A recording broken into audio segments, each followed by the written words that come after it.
Kami naikkan syukur padamu, kami naikkan syukur padamu. Syukurkan kasih-Mu yang mulia, kami naikkan syukur padamu, kami naikkan syukur padamu, kami naikkan syukur padamu. Syukurkan kasih-Mu yang mulia, kami naikkan syukur padamu. Bapak, kami mengucap syukur untuk malam hari ini. Tuhan memberkati kami. Kami bersekutu dalam doa malam, dan kami ingin merenungkan firman-Mu serta melayani Tuhan dengan doa. Urapi semua yang kami kerjakan, sehingga menjadikan nama Tuhan dimuliakan, kami semua diberkati. Terima kasih Bapa. Dalam nama Tuhan Yesus Kristus kami berdoa. Haleluya. Amin. Selamat malam Bapak Ibu, Saudara yang sudah bersekutu bersama dengan kami di sini. Mari kita melanjutkan perenungan akan firman Tuhan. Malam hari ini yang saya ingin mengajak Bapak Ibu merenungkan adalah tentang anak-anak setan. Ya, jadi memahami tentang anak-anak setan. Nah, ini dilatar belakangi perenungan saya, saudara, bahwa dunia ini kok seperti ini gitu ya. Jadi dunia ini nih isinya adalah orang-orang yang banyak berbuat jahat. Itu sebetulnya menurut firman Tuhan seperti apa ketika saya merenungkan dan Tuhan memberikan pemahaman kepada saya melalui firman Tuhan. Saudara, semua firman Tuhan itu membawa kita kepada pemahaman dan pengenalan akan Tuhan. Nah, sehingga kita seringkali, ini beberapa kali sudah saya sampaikan ya, kita seringkali mengalami kekonyolan. Sepertinya di dunia ini ada orang-orang yang memang suka berbuat jahat atau orang-orang jahat. Bahkan mereka yang mengaku khusyuk dalam menekuni agamanya, tapi ternyata juga suka berbuat jahat kepada orang lain, yang itu kalau ditinjau dari sisi kemanusiaan itu tidak ketemu itu, saudara ya. Jadi tidak masuk akal. Seharusnya misalnya tidak seperti itu kan tidak apa-apa gitu loh. Tapi kenapa membuli orang lain dan seterusnya itu. Nah, ternyata ada beberapa pemahaman yang diberikan kepada kita. Kita baca lebih dulu 1 Yohanes pasal 3.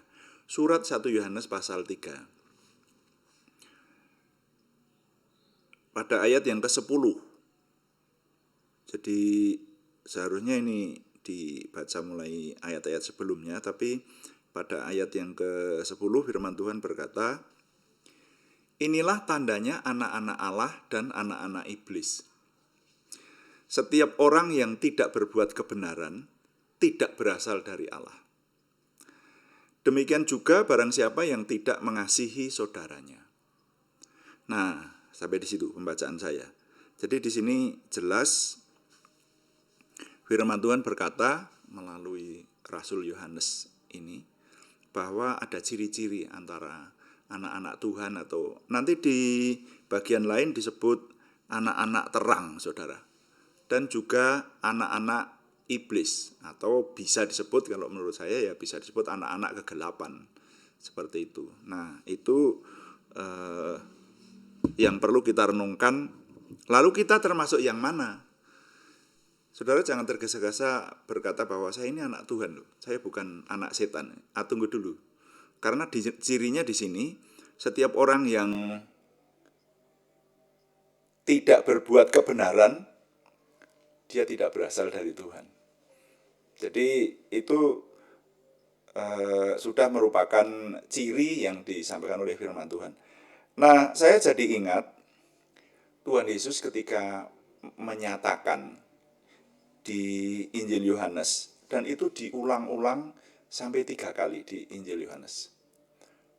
Tuhan Yesus mengatakan bahwa ketika Tuhan Yesus datang, maka penguasa dunia ini sudah dihakimi dan tidak punya sedikit pun kekuasaan atas Tuhan Yesus. Nah, perhatikan nanti saudara baca di Injil Yohanes pasal 12 ayat 31, juga Injil Yohanes pasal 14 ayat 30 dan Injil Yohanes pasal 16 ayat 11, saudara. Nah, di situ Tuhan Yesus mengulang-ulang, satu-satunya kitab Injil yang menyatakan akan hal ini, bahwa sekarang penguasa dunia ini akan dilempar keluar, dikatakan seperti itu. Nah, siapa yang disebut penguasa dunia? Lalu kalau kita merenungkan, berarti dunia ini sudah dikuasai oleh suatu oknum penguasa. Oknum penguasa itu yang disebut penguasa dunia. Dan penguasa dunia ini dikatakan ketika Tuhan Yesus datang, maka dia nanti akan dilempar keluar. Dia dihakimi dan dilempar keluar. Nah, jadi yang dimaksud itu apakah penguasa dunia seperti presiden, perdana menteri seperti itu? Nah, kalau penguasa dunia itu berwujud manusia seperti itu yang dimaksudkan oleh Tuhan Yesus di Injil Yohanes pasal 11 ini, itu terlalu ringan, saudara. Manusia itu terlalu ringan buat Yesus. Gitu. Tetapi yang dimaksud penguasa dunia itu adalah iblis. Jadi kita harus memahami bahwa sejak Adam dan Hawa jatuh dosa, lalu Adam dan Hawa terusir, kemudian ada di dunia ini, dan tanah atau bumi atau dunia ini sudah terkutuk dengan segala kesulitannya, maka manusia juga sudah kehilangan kemuliaan Tuhan, kehilangan kemuliaan Yehwah atau Allah. Dan nanti manusia itu pada akhirnya akan mendapatkan yang paling akhir dalam hidupnya adalah maut, yaitu berpisahnya roh dengan raganya. Nah, saudara sekalian, Tuhan Yesus berkata bahwa ketika Tuhan Yesus datang, maka penguasa dunia ini tidak berkuasa atasnya. Nah, ini saudara. Nah, sekarang kalau seluruh anak cucu Adam itu sudah terbuang ke bumi, maka saya boleh menafsirkan, kita boleh menerimanya bahwa berarti anak cucu Adam dan juga Adam sendiri waktu itu, lalu anak cucunya lahir di bumi. Di bumi ini yang sudah terkutuk, ya, dan Tuhan Yesus menyatakan bahwa di bumi ini ada penguasanya, maka seluruh anak cucu Adam itu sebetulnya dengan Adam jatuh dosa, dengan Adam dan Hawa kalah oleh pencobaan iblis, maka seluruh anak cucu Adam sudah jadi kekuasaannya iblis. Dan itu ditegaskan oleh Tuhan Yesus sendiri. Karena Tuhan Yesus mengatakan iblis adalah penguasa dunia. Nah, lalu siapakah orang-orang yang disebut anak-anak terang atau anak-anak Allah? Di sini juga dinyatakan tadi toh di 1 Yohanes pasal 3 ini. Inilah tandanya anak-anak Allah dan anak-anak iblis. Setiap orang yang tidak berbuat kebenaran tidak berasal dari Allah. Demikian juga barang siapa yang tidak mengasihi saudaranya. Jadi cirinya orang yang tidak punya kasih, apalagi terhadap saudaranya sendiri, itu jelas dia bukan anak Tuhan. Makanya sekarang kita jadi mengenal di dunia ini ada manusia yang termasuk dalam, minta maaf nih harus menyebutkan, ini sesuai dengan firman Tuhan, bukan saya yang mengatakan, ini saya hanya melanjutkan saja pemahaman kita dari firman Tuhan, atau firman Tuhan sendiri yang menyebutkan bahwa jenis-jenis manusia di dunia ini adalah ada jenis manusia yang disebut anak-anak iblis. Tapi ada jenis manusia yang disebut anak-anak Tuhan. Atau kalau di sini disebut anak-anak Allah, ya. Atau tepatnya anak-anak Yehuwah, ya, anak-anak Elohim. Ya, karena nanti kata Allah ini sering menjadi batu sandungan gitu ya. Saya menyesuaikan aja, disebut anak-anak Yehuwah lah, ya. Anak-anak Tuhan itu paling netral saya rasa. Jadi ada anak Tuhan dan ada anak setan. Makanya saya memberi judul renungan sore hari ini adalah memahami bahwa di dunia ini ada anak-anak setan, saudara. Nah, kalau sudah seperti itu, maka mari kita orang-orang yang hidup dalam kebenaran, yang sudah menyediakan diri menjadi anak-anak Tuhan, nanti akan ditegaskan juga di bagian Alkitab yang lain, saudara ya. Setiap orang yang percaya kepada Tuhan Yesus diberi kuasa untuk menjadi anak-anak Tuhan. Nah, sekarang tinggal bagaimana saudara percaya, itu toh. Injil Yohanes pasal 1 ayat 12 itu dikatakan, Injil Yohanes pasal 1 itu nanti kan berkata bahwa pada mulanya adalah firman, firman itu menjadi manusia. Ya, nanti menjelaskan ayat-ayat di bawahnya bahwa Tuhan itu sudah mengambil rupa manusia, namanya Yesus Kristus. Kalau dalam bahasa saya singkat seperti itu. Nah, nanti di ayat 12 berkata bahwa barang siapa percaya kepadanya, kepada Yesus, Sang Kalimatullah, ya, firman yang menjadi manusia, atau gampangnya juga disebut anak Allah, itu anak Allah huruf besar semua, ya. Itu barang siapa yang percaya kepadanya diberi kuasa untuk menjadi anak-anak Allah, menjadi anak-anak Yehuwah, ya, anak-anak Tuhan dengan huruf kecil, A-nya dengan huruf kecil. Jadi siapakah anak Allah yang disebut sebagai Mesias, huruf besar semua, Yesus Kristus. Tapi kita juga disebut anak Allah dengan huruf kecil. Artinya bagaimana? Kita anak-anak kebenaran, gitu. Nah, tetapi setiap orang yang walaupun KTP-nya Kristen, walaupun dia mungkin rajin beribadah juga, tapi kalau dalam hidupnya tidak melakukan kebenaran, sebetulnya dia adalah anak-anak iblis. Sampai di sini kita bisa tertempelak ya. Saya pernah diundang ya membagikan berkat lah ya di lingkungan majelis gereja. Jadi ada majelis gereja di luar sinode di mana saya melayani itu sedang mengadakan pembekalan majelis. Lalu saya diundang ke sana dan saya menyampaikan ini perbedaan orang percaya, ya, tidak sekedar percaya. Jadi walaupun orang Kristen, ada juga orang Kristen yang sebetulnya anak-anak iblis kalau dalam hidupnya tidak melakukan kebenaran Tuhan. Nah, jadi dengan demikian sekarang kita mendapatkan pemahaman. Ya, wajar saja kalau di sekitar kita ini banyak orang-orang yang tidak berbuat kebenaran. Banyak di lingkungan kita ini banyak orang-orang yang suka membuli orang lain, yang tidak mengasihi orang lain, yang bahkan bisa membunuh orang lain untuk kepentingannya sendiri. Ya, seperti itulah dunia isinya. Karena Tuhan Yesus sendiri menyatakan bahwa seluruh dunia itu sudah ada di bawah kekuasaan iblis, saudara. Nah, sekarang tinggal bagaimana saudara dan saya menempatkan diri.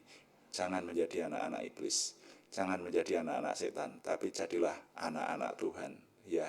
Dan kalau kita hidup di lingkungan dunia yang heterogen semacam ini, ya mari kita memahami sekarang. Ya bisa juga memang di dekat-dekat kita, bahkan mungkin juga ada orang-orang yang menjadi anak-anaknya si jahat itu. Dan itu, wah, sebetulnya kalau cerita soal fakta saya bisa lebih panjang lagi mengisahkan akan hal ini. Ada hal-hal semacam itu. Tetapi mari kita tetap menjaga diri supaya menjadi anak-anak Tuhan sehingga hidup kita diberkati. Tuhan dipuji, amin. Mari kita melayani Tuhan dengan doa. Kita akan berdoa untuk hal-hal umum yang harus kita bawa di dalam doa syafaat kita, tapi juga ada nama-nama khusus yang masih harus kita naikkan dalam doa, saudara ya. Kita melayani Tuhan dengan doa, juga melayani saudara kita yang harus dibawa di hadapan Tuhan dalam doa untuk didoakan, terutama yang memerlukan kesembuhan. Beberapa dari mereka saya berusaha mengontak yang saya punya nomor HP-nya, sehingga saya tahu keadaan mereka. Ada yang masih ada di rumah sakit, ada yang sudah mengalami tindakan medis itu macam-macam ya. Ada yang sudah selesai operasi lutut, lalu ada yang sudah mengalami tindakan medis berupa teropong atau pemecahan batu ginjal. Nah, ini kita dukung doa, karena kesembuhan itu hanya berasal dari Tuhan. Sumber kesembuhan adalah Tuhan sendiri yang kita kenal dalam nama Tuhan Yesus Kristus.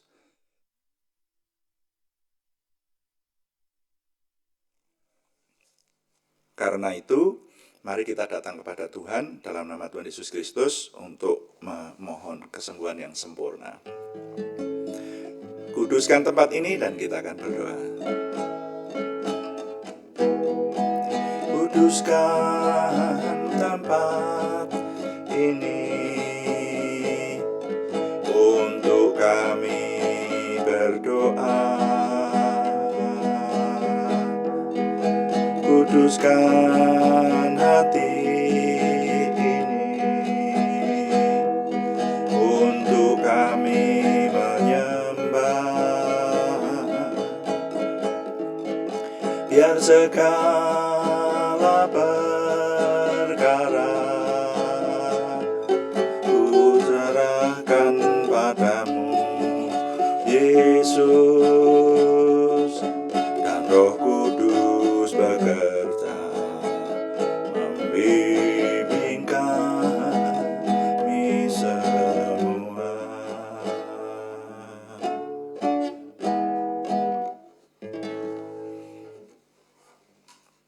Bapa, kami mengucap syukur untuk semua yang Tuhan anugerahkan kepada kami. Kami mengucap syukur untuk firman-Mu dan memantapkan kami untuk terus tekun menjadi anak-anak Tuhan. Karena ciri anak-anak Tuhan sangat dipengaruhi oleh hidup kami, oleh karakter kami, oleh tingkah laku kami.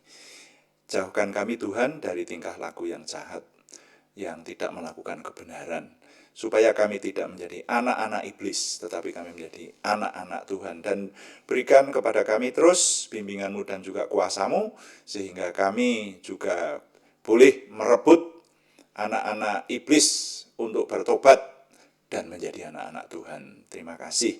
Kami mengucap syukur untuk perenungan malam hari ini, dan kami berdoa untuk semua yang sedang kami terus gumulkan pemulihan yang kami mohon dari Tuhan dalam hari-hari ini. Kami mohon Tuhan yang memberikan pemulihan sempurna kepada kami, bahkan di tengah bangsa dan negara ini. Terima kasih Bapak. Sekarang kami berdoa untuk nama-nama yang membutuhkan kesembuhan dari Tuhan. Kami menyerahkan dalam nama Tuhan Yesus Kristus, Yesus Hamasiah. Tuhan memberikan kesempurnaan kesembuhan kepada saudara kami Aryati Wirawan, saudara kami Arni Setiawati, saudara kami Budi Suswanti, saudara kami Yohanes Sutarman, saudara kami Dedi Koswendi, saudara kami Sri Mulyati, semuanya di Purwodadi, juga untuk saudara kami Hengki di Wirosari, untuk saudara kami anak Alek Giovanno Wibowo, saudara kami Supriyanto, semuanya di Salatiga, saudara kami Siti Rondiah, saudara kami Cahyani Bagiowati, semuanya di Semarang, saudara kami Kristi Ningsih Joko Widodo di Yogyakarta, saudara kami Edita Karyanto di Ambarawa.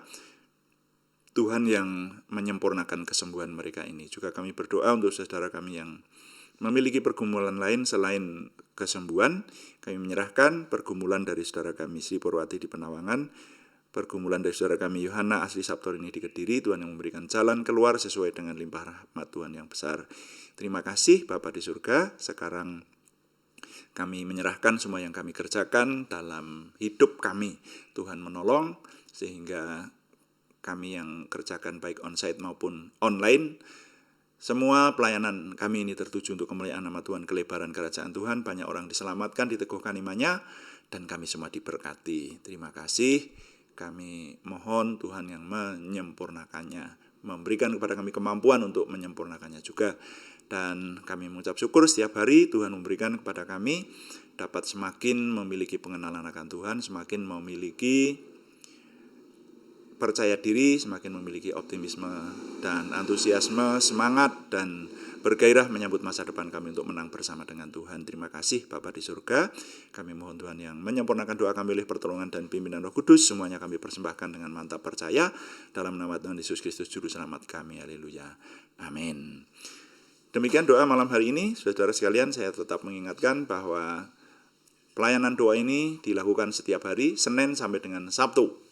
Ya, Minggu beribadah di tempat kita sendiri-sendiri, tapi Senin sampai dengan Sabtu jam 5 pagi ada doa pagi, jam 18 atau jam 6 sore waktu Indonesia bagian Barat ada doa malam. Silahkan saudara mengikuti, mendukung, dan juga memberikan subscribe, like, komen, dan share, bagikan kepada teman-teman lain, sehingga lebih banyak lagi saudara-saudara kita yang diberkati bersama-sama dengan kita.